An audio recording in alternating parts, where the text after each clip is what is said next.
Hello दोस्तों, खुद वो बदलाव बनिए जो आप इस दुनिया में देखना चाहते हैं। वेलकम टू लेट्स रिक्रिएट, जहां हम आपके छोटे से छोटे कॉन्सेप्ट को क्रिएट करेंगे एक अलग अंदाज में। टुडेज अवर रिक्रिएशन इज, जैसा कि आपको पता है, मैं हिमाचल हूँ सीरीज स्टार्ट है। इस सीरीज में हमने अपने पहले सफ़र में हिमाचल प्रदेश का सफ़र देखा कि 1947 से लेके 1971 तक भारत के मानचित्र में हिमाचल प्रदेश के शामिल होने तक इसमें क्या क्या बदलाव हुए, ये हमने इसके सफ़र में देख चुके हैं। अब हमने अपना इसका दूसरा सफ़र तय किया है। हम इसकी नदियों को पढ़ रहे हैं। नदियों में हमने सबसे पहले कौन सी नदी को पढ़ा? सतलुज को। सतलुज के सफ़र को हमने देखा कि हिमाचल प्रदेश में आई कहाँ से, कौन कौन से जिलों से होके गई, कौन कौन सी इसकी सहायक नदियाँ हैं और कहाँ पर इसने हिमाचल को छोड़ा। तो हमने इसके 2 पार्ट कर लिए हैं। आज ये तीसरा पार्ट होगा सतलुज का ही। तो हमारा जो टॉपिक है वो है सतलुज के बारे में। देखिए, हमारा भारत है और भारत में अगर हम हिमाचल प्रदेश की स्थिति देखें तो उत्तर में लाई करता है हमारा हिमाचल प्रदेश, यानी कि नॉर्थ में। उसके बाद अगर हम देखें, हिमाचल प्रदेश इंटरनेशनली चाइना के साथ बॉर्डर साझा करता है। चाइना का भी किससे? तिब्बत के साथ। और उसके बाद अगर देखें हम, ये कौन कौन से यूटीज और स्टेट के साथ अपने सीमा साझा करता है? जम्मू कश्मीर, लद्दाख, पंजाब, हरियाणा, यूपी, उत्तराखंड। ये हमारे पास इसके साथ जो हम हिमाचल प्रदेश जिनके साथ सीमा साझा करता है वो आ गए, यानी कि 2 UTs, Jammu Kashmir and Ladakh, and 4 state, Punjab, Haryana, Uttar Pradesh and Uttarakhand. और एक इंटरनेशनल बॉर्डर शेयर करता है चाइना के साथ। अब देखिए, हम इंटरनेशनल बॉर्डर किसका साझा करते हैं? चाइना के साथ। हमने पढ़ लिया है पिछले लेक्चर में कि चाइना ने तिब्बत को ऑक्युपाई किया है। और तिब्बत में ही क्या है? राक्षसताल लेक है मानसरोवर के पश्चिम किनारे पे। उससे उद्गम होता है किसका? उससे ओरिजिन होता है हमारी सतलुज का। लेकिन सतलुज को तिब्बत में सतलुज नहीं कहा जाता, उसे कहा जाता है लोंगचेन खाबाक। लोंगचेन खाबाक। तो एक महत्वपूर्ण तथ्य है जिसे हमें जब भी सतलुज के बारे में पढ़े तो याद रखना जरूरी हो जाता है। उसके बाद ये सबसे पहले हमारे हिमाचल प्रदेश में एंटर करती है। कहाँ से? किन्नौर से। ये किन्नौर के बारे में हम पिछले लेक्चर नंबर 1 में कर बैठे हैं कि किन्नौर से एंटर हुई। किन्नौर में इसकी सहायक नदियाँ, ये देखिए, ये किन्नौर है। जैसे किन्नौर में सतलुज एंटर हुई, शिपकिल्ला से, छोरा से छोड़ के गई। इसकी जो सहायक नदी है वो है स्पीति, जो निकलती है लाहौल स्पीति से, कुंजुम रेंज से। टेकपो एंड कब्जिया उसकी सहायक नदियाँ हैं स्पीति की, और स्पीति सहायक नदी है सतलुज की। दूसरी जो इंपॉर्टेंट है किन्नौर में वो है बसपा। वो कौन सी है? बसपा, जो बसपा हिल से निकलती है, करचम कल्पा में वो सतलुज में मिल जाती है। बाकी जो छोटी छोटी है इसकी लेफ्ट साइड वाली ट्रिब्यूटरीज, यानी कि बाईं तरफ वाली ट्रिब्यूटरीज, वो है तिलेंग, निशांग, टिडोंग, तैती। दाईं तरफ वाली अगर देखते हैं हम तो केरेंग, किशांग, रोपा, भाबा एंड रूपी। अब उसके बाद ये हमारा हिंदी में है कि शिपकिल्ला से आई, छोरा से चली गई। ठीक है। अब देखिए, अब ये हमारी कहाँ से आई थी? अभी तक हमने क्या पढ़ा कि चाइना तिब्बत से आई। कहाँ पर?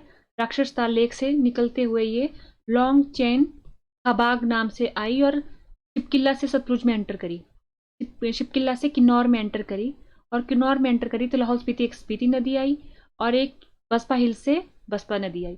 बाकी जो इसकी छोटी छोटी ट्रिब्यूटरीज है और वो।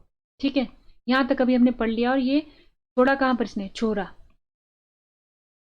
अब देखिए, दूसरी डिस्ट्रिक्ट हमने कल पढ़ी थी, शिमला में एंटर करी है। शिमला में एंटर करी है कहाँ से? शिमला में एंटर करती है बढ़ल से। बढ़ल से शिमला में एंटर करती है। इस स्थान का नाम भी पूछा जाता है कि सतलुज जो है वो शिमला में कहाँ से एंटर लेती है? बढ़ल से। और सतलुज की एकमात्र शिमला में जो सहायक नदी है वो है नोगली खड्ड। ठीक है, नोगली खड्ड है। और सतलुज नदी के किनारे ही बसा हुआ गाँव है रामपुर। ठीक है। उसके बाद आता है हमारे पास, देखिए, हमने ये पढ़ा। अब हमने क्या किया? शिमला को भी ऐड कर दिया, नोगली खड्ड इधर आ गई जो रामपुर में इसमें मिल जा रही है। और उसके बाद अगर हम देखें, अब इसके अगले सफ़र को देखें हम, तो देखिए, आज के लेक्चर में हम क्या पढ़ेंगे? कि नॉर्थ से आई, शिमला से आई। ये हमने पिछले 2 लेक्चर में ऑलरेडी कवर कर दिया है। अब हम देखेंगे शिमला के बाद ये कहाँ को जा रही है। देखिए, ये हमारा शिमला है। और अगर हम देखें कि शिमला की बाउंड्रीज किसके साथ साझा होती है जिलों में, तो देखिए, यह है नॉर्थ, यह है साउथ, यह है ईस्ट, यह है वेस्ट।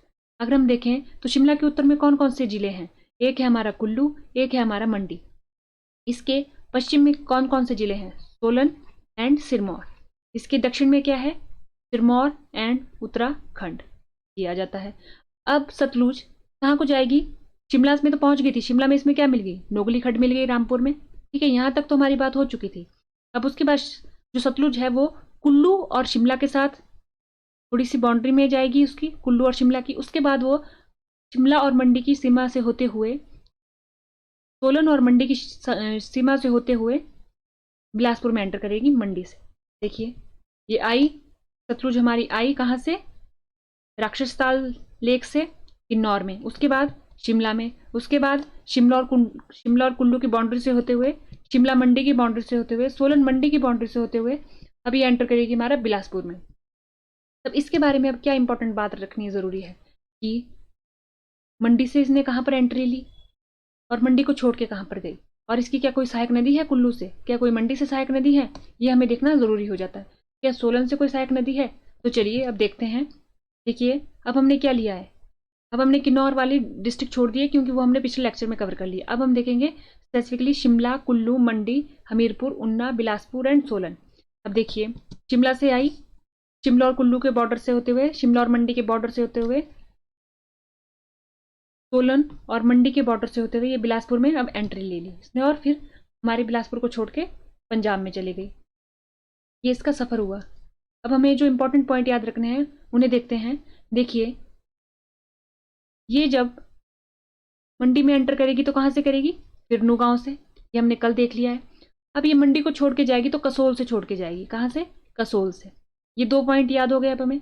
अब देखिए उन कुल्लू से रिलेटेड कोई ऐसा खास पॉइंट नहीं है जो हमें याद रखना हो, लेकिन मंडी से इसकी एक सहायक नदी निकलती है जिस नदी का नाम है हमारा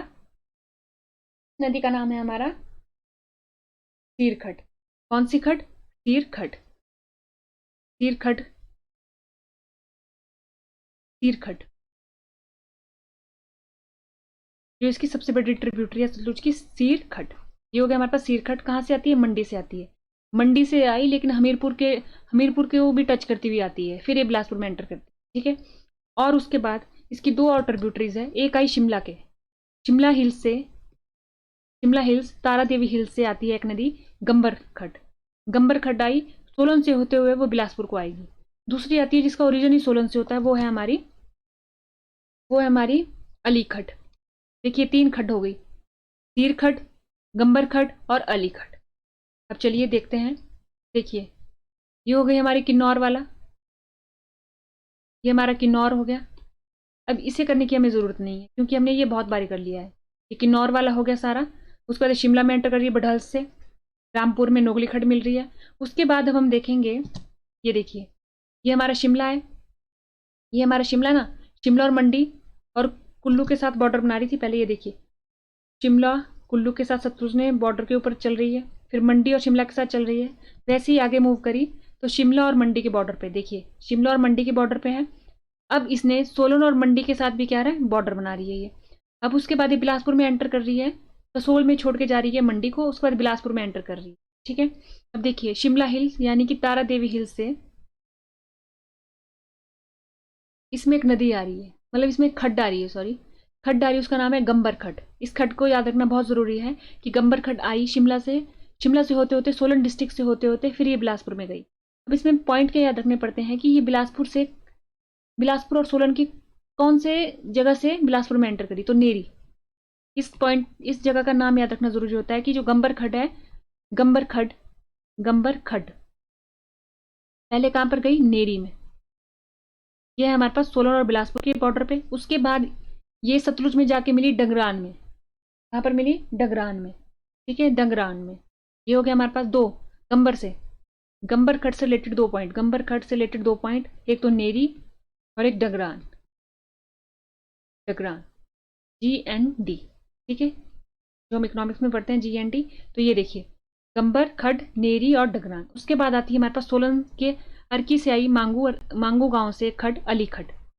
ठीक है, अब वैसी अली सोलन की कौन सी बॉर्डर से गई? इसके बिलासपुर के बॉर्डर पे कोटी हरार से गई है। देखिए हम लिखें, अगर हमने क्या पढ़ा अभी हमने पढ़ा कि गंबर खड्ड के बारे में। ये कहां पर से गई? नेरी, और सतलुज में कहां पर जाके मिली है? डगरान। अब दूसरी आई हमारी अलीखट, कहाँ से निकलती है? ये निकलती है अर्की के मांगू गांव से। उसके बाद ये कहाँ पर मिली, कहाँ से गई है? बिलासपुर में कोटी हरार। और उसके बाद ये सतलुज में कहाँ पर जाके मिली? ये बैरी घाट। देखिए जब हमारे पास स्टेटमेंट दी जाती है तो इसको इसके साथ कंफ्यूज करके लिख दिया जाता है, मिसप्लेस करके लिख दिया जाता है, और फिर हम कंफ्यूज हो जाते हैं। इसीलिए इन चारों के ऊपर ध्यान से देख कर इन्हें याद रखना बहुत ज़रूरी हो जाता है।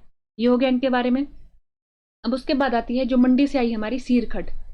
ये सीरखट मंडी से आई और ये मिल गई हमारी सतलुज में सेरी के पास। कहाँ पर मिल गई? सेरी के पास। ठीक है, लेकिन ये सतलुज में मिलने से पहले हमीरपुर और बिलासपुर के बॉर्डर के कौन से गांव से आई? हटवार। कौन सी जगह है? हटवार। देखिए गंबर, अली और सीरखट, दो चीजें इनके बारे में याद रखने वाली। गंबर कहाँ से आई? नेरी। अलीखट कहाँ से आई? कोटीहरार। सीरखट कहाँ से आई? हटवार। उसके बाद सतलुज में कहाँ पर मिली? ये मिली हमारी डगरान, ये मिली हमारी बैरी घाट, और ये मिली हमारी सेरी में। ठीक है, सीर आई सेरी में मिली। उसके बाद सीरखट में हमीरपुर से दो सहायक नदी होती है जो सतलुज में मतलब सीरखट को हेल्प करती है, मुंडगढ़ खड और सुकर खड। मुंडगढ़ खड और सुकर खड। देखिए हमीरपुर से कुछ खड्डे ऐसी होगी जो व्यास में जाके मिलेगी, इसलिए ये दो खड्डों का नाम याद रखना जरूरी है, मुंडगढ़ खड एंड सुकर खड। तो हमारे पास अभी तक हमने क्या पढ़ लिया? हमने पढ़ लिया कि शिमला से कौन सी सहायक नदी आई सतलुज की, सोलन से कौन सी आई, और मंडी से कौन सी आई। ठीक है, अब देखिए यहाँ पर हो गया सब कुछ, और ये भाखड़ा से बिलासपुर को छोड़कर पंजाब में एंटर हो जाती है। हमें ये पॉइंट याद रखने वाले। और इसी के साथ है कि गोविंद सागर जो झील बनाई गई है हमारी, वो इसी के पानी को डाइवर्ट करके बनाई गई है। तो आज के लेक्चर में हमने क्या पढ़ा? हमने देखा अपना सतलुज का सफर कहाँ से कहाँ तक, किन्नौर से बिलासपुर तक की सतलुज की कहानी। आज के लेक्चर में इतना ही। थैंक यू एंड देखते रहिए लेट्स रिक्रिएट।